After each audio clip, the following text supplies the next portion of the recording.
From Amateur Radio Newsline Report number 2487, this is Ham Nation Headlines for Wednesday, July 2nd, 2025. Our top story takes us this week to Washington, D.C., where the Federal Communications Commission has received a request from the 5G broadband service provider AST Space Mobile to modify its license so that it can transmit on the portion of the 70-centimeter band used by amateur radio. Newsline anchor Paul Brown, WD9 GCO, has details. The Texas-based company is seeking the frequencies between 430 and 440 megahertz for telemetry, tracking, and telecommand between ground stations and its satellites. At the same time, the company is seeking FCC approval for its operation of 248 low Earth orbit, non-geostationary satellites. It is presently licensed for 5. The company's request to use the 70-centimeter band is not insignificant. In 2023, the German regulator BNetzA ordered AST Space Mobile to shut its operations when in the range of the country, citing harmful interference that violated ITU regulations. In March of 2024, the company said it had updated its constellation's filings with the ITU and the FCC. It also reduced some of its power levels and changed the heights of its orbits, according to the Advanced Television website. AST Space Mobile is a rival of SpaceX, which operates the Starlink satellite constellation, which is testing direct-to-cell with T-Mobile. Earlier this year, AT&T and AST Space Mobile received FCC permission to test direct-to-cellular satellite connectivity. Public comments are due by July 21st. For a link to the filing, see the text version of this week's newscast at arnewsline.org.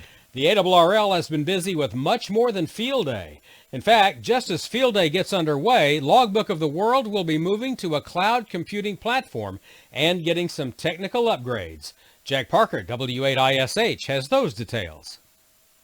Just as hams were making their final preparations for ARRL Field Day here in the U.S. and in Canada, the ARRL was scheduling downtime for Logbook of the World beginning on June 27th. The ARRL called the process part of the, quote, ongoing modernization of the ARRL systems infrastructure, unquote. When completed, the system is to be fully operational on the cloud. The ARRL said the move will ensure that users are protected from physical and network-based security risks. The last major service disruption for LOTW was last year, when it was one of several ARRL services that were compromised by a ransomware attack. The ARRL announced its return to service not quite 2 months later on July 1st. In making the announcement of this year's upgrade, CEO David Minster, NA2AA, said on the ARRL website that LOTW would return to full online operations on the 2nd of July or sooner if possible.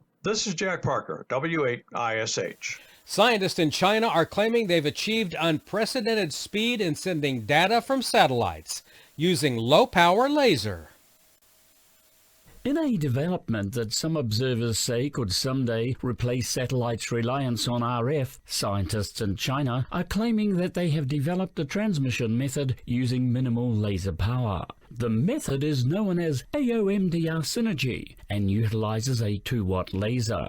Scientists at a Peking University and the Chinese Academy of Sciences have said that by employing this technique, they recently accomplished a 1 gigabit per second data transmission to Earth from a geostationary satellite. Researchers praised the development, adding that it addresses a common challenge for satellite downlinks, the distortion caused by atmospheric turbulence. The developers of the process said that AOMDR addresses this by stabilizing the laser signal even when it faces atmospheric turbulence. The technique combines adaptive optics and mode diversity reception. This is Jim Meechan, ZL2BHF.